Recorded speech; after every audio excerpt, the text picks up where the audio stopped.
Hello everyone, welcome to back my channel. I hope everyone is having a wonderful day. Before starting the video, please go ahead and hit the subscribe button and give this video a thumbs up. General Hospital spoilers indicate that Jason Morgan, Steve Burton, is about to get life-changing news. This news could be concerning Michael Corinthos, last played by Chad Duell.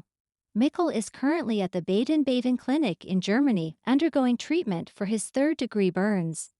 However, Jason could learn that Michael has gone missing from the clinic and no one knows where he went.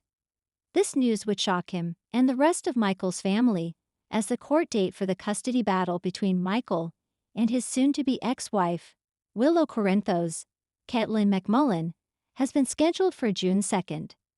News that Michael has gone missing from the clinic would send shockwaves across Port Charles and deeply affect his parents, Sonny Corinthos, Maurice Bernard, and Carly Spencer, Laura Wright, who want Michael to heal and come back and fight Willow for custody of his children. Meanwhile, Willow would be surprised to hear that Michael has gone missing. But Drew Kane, Cameron Matheson, would point out that Michael being missing is the best news for her, and that she will win custody of her and Michael's children by default. Jason and the entire Courtroom family would be concerned about Michael, as would Sasha Corbin, Sophia Matson, who is secretly carrying Michael's child. We can never put anything past Drew. He may have hired someone to take Michael out of the clinic and hold him hostage until after the custody hearing. This is in order to ensure that the woman he loves, Willow, gets custody of her children. We could never rule this out, as Drew has proven continuously that he will do whatever it takes to get what he wants. Drew has already lied and paid off the receptionist at the clinic to tell Willow that Michael refused to see her, so this could definitely be a possibility as to why Michael goes missing. Michael may have heard about the custody hearing and taken off to throw off Willow and Drew. He may have felt that has already made enough progress recovering in Germany and felt it was a good strategy to go missing and then show up at the hearing and surprise everyone. This would certainly throw Willow and Drew for a loop, and Michael has proven in the past that he is full of surprises and will stop at nothing to fight for his family. The question remains, will Michael show up in court to fight for custody of his kids?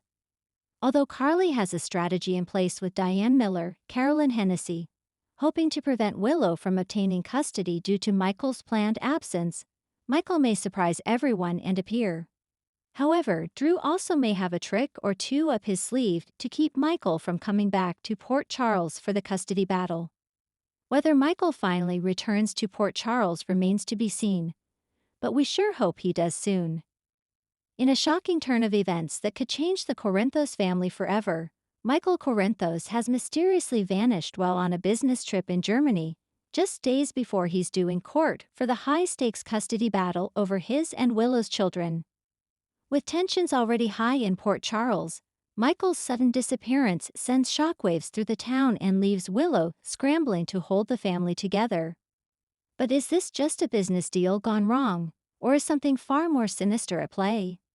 Michael's business trip turns mysterious. Michael had left for Frankfurt under the guise of a last-minute ELQ acquisition opportunity, something he insisted would only take 48 hours, tops. Despite Willow's reservations about the timing, Michael was determined to bring the deal home. After all, a financial win for ELQ would bolster his case in court, showcasing his stability and ability to provide for Wiley and Amelia. But when Michael failed to call home as promised and stopped responding to texts, Willow grew increasingly anxious.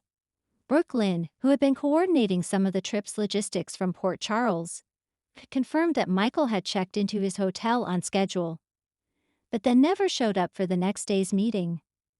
Now, over 72 hours later, Michael is officially missing. Port Charles reacts. Alarm bells and suspicion. As word spreads, Willow is in panic mode, trying to remain calm for the kids while quietly reaching out to Chase for help. But no one wants to raise the alarm publicly yet. Brooke Lynn and Ned start using their business contacts to discreetly investigate Michael's whereabouts. Meanwhile, Carly is furious that no one alerted her sooner. She storms into the Courtroom mansion demanding answers, accusing everyone of hiding the truth. You all know what Sunny's enemies are capable of, she snaps. And now Michael's missing in a foreign country. This is no coincidence. Could Carly be right? Sunny's shadows. A dangerous theory emerges. While Sunny is currently estranged from Michael and embroiled in his own battles with Jason and Ava, the situation forces him to put aside personal grudges. When Carly finally brings the news to him, Sunny's demeanor shifts from distant to deadly serious. Germany isn't safe for someone with our last name, Sunny growls. If anyone from my past thinks they can use Michael to get to me, they've made a fatal mistake. But is this about Sunny, or Michael himself? As Dante steps in to work international channels through the WSB, a darker possibility begins to emerge. Michael may have been targeted for something he knows or did. A shadowy figure, Klaus Meinhardt, is whispered about, a powerful German financier with ties to Victor Cassadine's old associates. Could Michael have stumbled into a trap while chasing ELQ deals overseas? Meanwhile, the custody hearing for Wiley and Amelia looms, and Willow is faced with an impossible choice. Delay the hearing and risk losing momentum, or go it alone and hope Michael resurfaces in time. With Nina preparing to mount a surprise claim for joint custody of Wiley, and legal sharks sniffing around thanks to Martin Gray's strategic leaks, Willow knows she can't afford to appear vulnerable. But how does she argue for stability when the children's father is missing? Enter Diane Miller, who offers to represent Willow and goes full throttle into court prep mode. We don't panic, Diane says with steely resolve. We control the narrative. We say Michael is temporarily delayed and that you are the consistent, grounded parent. Still, the judge is sure to raise questions. And if Michael doesn't appear by the hearing date, Willow could lose everything. Jason and Drew step up. With Michael gone, Jason Morgan quietly returns to Port Charles from his latest assignment, and his first stop is the Courtroom estate. Though his reappearance still triggers unease, even among family, Jason puts himself at Willow's service without hesitation. He's my family too, Jason tells her, referring to Michael. And until he's back, I'm not going anywhere.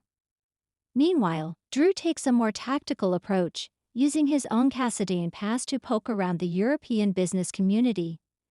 It's Drew who first hears the name Klaus Meinhardt and the whispers about ghost accounts Michael may have accidentally uncovered. Could Michael have stumbled upon a laundering scheme tied to remnants of Victor's empire? The possibility is chilling, and it sends Drew packing for Germany immediately. The clock is ticking. Back in Port Charles, Brooke Lynn's wedding is fast approaching, and while family members try to keep the mood light for her sake, no one can ignore the ominous cloud hanging over the day.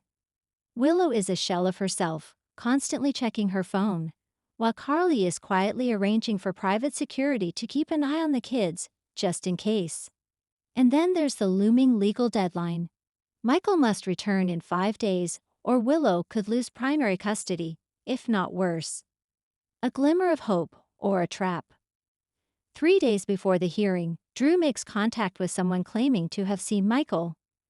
The source is shaky but claims Michael was last spotted at a remote tech conference near Munich, one that just so happens to have ties to cyber espionage and surveillance firms previously employed by Helena Cassadine. Drew follows the lead and finds a room. Empty, except for Michael's phone, broken on the floor, and a note with just 2 words scrawled on it. Trust no one. Who's behind it all?